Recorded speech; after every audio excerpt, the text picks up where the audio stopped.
En Israël, une révolte couve parmi d'anciens hauts fonctionnaires, des officiers du renseignement et des personnalités influentes. Aujourd'hui, un groupe d'environ 600 anciens membres des services de sécurité israéliens, y compris d'anciens chefs des services de renseignement israéliens, s'est adressé au président américain Donald Trump pour lui demander de faire pression sur Israël et son premier ministre Netanyahou afin de les contraindre à mettre immédiatement fin à la guerre dans la bande de Gaza. Leur argumentation aussitôt est la suivante: le Hamas est déjà tellement affaibli qu'il ne représente plus une menace pour Israël. Ils considèrent que la pression internationale, voire l'isolement d'Israël, constitue une menace plus grande que celle posée par les combattants du Hamas.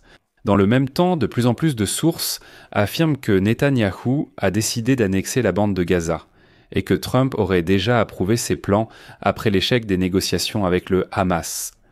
Alors, que se passe-t-il vraiment ? Clarifions cet épisode. Je suis Alexei Pesci. Aujourd'hui, nous sommes le 4 août, passons maintenant à tout dans l'ordre. Mais avant de commencer, je vous demande de vous abonner à la chaîne, de mettre un like, d'écrire n'importe quel commentaire et surtout de vous abonner à ma chaîne Telegram Pesci News. Le lien se trouve dans la description de cette vidéo.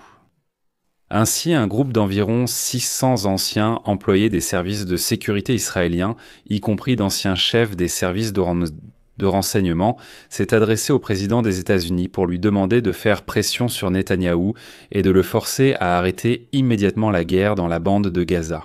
Je vais maintenant citer la déclaration conjointe. À notre avis professionnel, le Hamas ne représente plus une menace stratégique pour Israël. Monsieur le Président, votre autorité auprès de la grande majorité des Israéliens renforce votre capacité à orienter le Premier ministre Benyamin Netanyahou et son gouvernement dans la bonne direction. Arrêtez la guerre. Et voici que leur appel a retenti, alors que l'on apprend que Netanyahou insiste actuellement sur l'élargissement des opérations militaires dans la bande de Gaza, puisque les négociations indirectes sur un cessez-le-feu avec les combattants du Hamas sont dans l'impasse. Je rappelle ici qu'Israël a commencé la guerre à Gaza après l'attaque des terroristes du Hamas contre le sud d'Israël le 7 octobre 1923, à la suite de laquelle environ 1200 personnes ont été tuées et 251 personnes ont été emmenées à Gaza comme otages. Selon le ministère de la Santé, depuis lors, plus de 60 000 personnes ont été tuées dans la bande de Gaza à la suite de la campagne militaire israélienne. Bien qu'il soit difficile de vérifier ou de confirmer ce chiffre. Actuellement, le ministère de la Santé dans la bande de Gaza affirme qu'au moins 94 personnes ont été tuées dans la bande au cours des dernières 24 heures. Au moins 24 d'entre eux ont été tués en essayant de trouver de l'aide. Mais encore une fois, ce sont les données d'une autorité contrôlée par les combattants du Hamas. C'est pourquoi ces données peuvent être peu fiables ou exagérées, car aucun observateur indépendant ne peut les confirmer ou les infirmer. L'entrée à Gaza pour les journalistes est actuellement fermée par Israël. Dans le même temps, selon l'Organisation des Nations Unies, le pire scénario de famine se déroule actuellement dans la bande de Gaza. Netanyahou rejette de telles déclarations, mais elles ont été confirmées et soutenues la semaine dernière par le président américain Donald Trump, qui a reconnu que dans la bande de Gaza.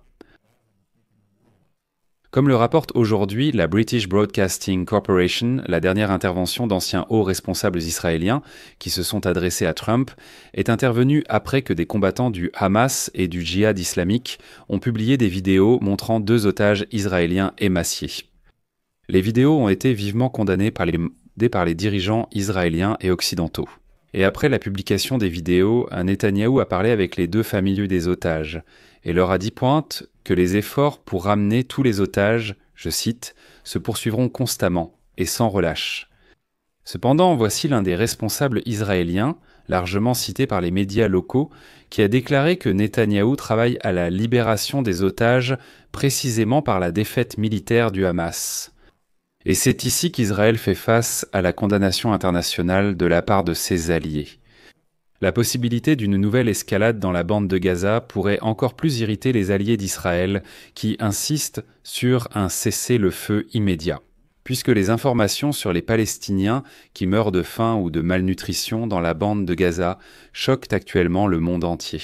C'est pourquoi une partie de la société en Israël appelle tout de même à mettre fin à cette guerre.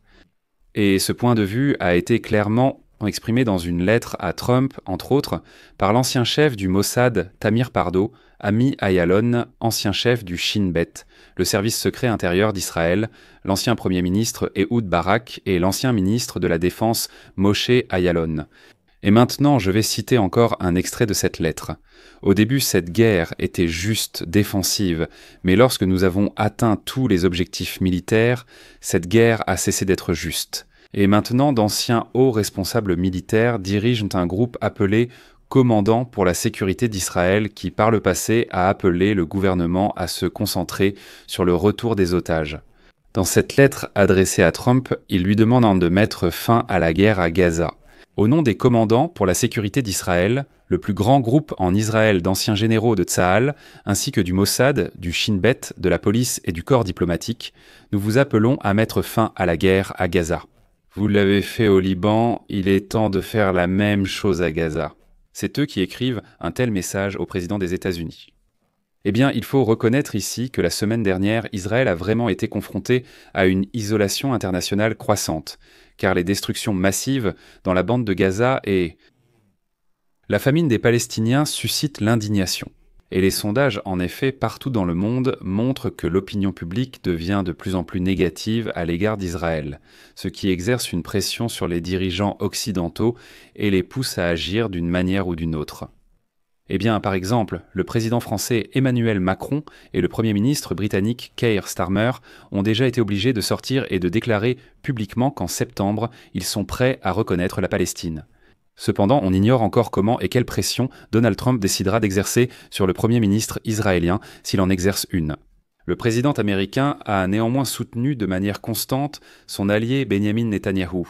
Et c'est là qu'il y a une semaine, une nouvelle intéressante a fait surface.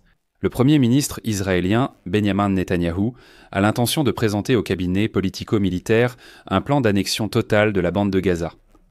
Israël annoncera qu'il donne au mouvement radical palestinien Hamas quelques jours pour accepter un cessez-le-feu et en cas de refus, commencera l'annexion progressive de la bande de Gaza. En premier lieu, les territoires situés dans la zone tampon seront annexés, puis les zones du nord de la bande de Gaza, adjacentes aux villes israéliennes de Sderot et Ashkelon. Le processus se poursuivra jusqu'à ce que l'ensemble de la bande de Gaza soit entièrement annexé. Netanyahou a déjà informé les ministres que l'administration du président américain Donald Trump soutient ce plan car elle ne voit aucune issue à la situation, puisque les combattants du Hamas ont simplement fait échouer les derniers cycles de négociations et il n'est absolument pas évident qu'ils soient prêts à accepter un cessez-le-feu adéquat. Et Trump, comme vous le savez, a même déclaré que Netanyahou devrait faire un choix difficile pour mettre fin à la guerre dans la bande de Gaza. Il est également possible que l'annexion soit l'une des options. Voilà donc la situation. Je vais m'arrêter ici. Donnez votre avis, partagez vos conclusions dans les commentaires sous cette vidéo, abonnez-vous à la chaîne, activez la cloche et n'oubliez pas de mettre un like. C'est terminé pour aujourd'hui. Prenez soin de vous, à bientôt.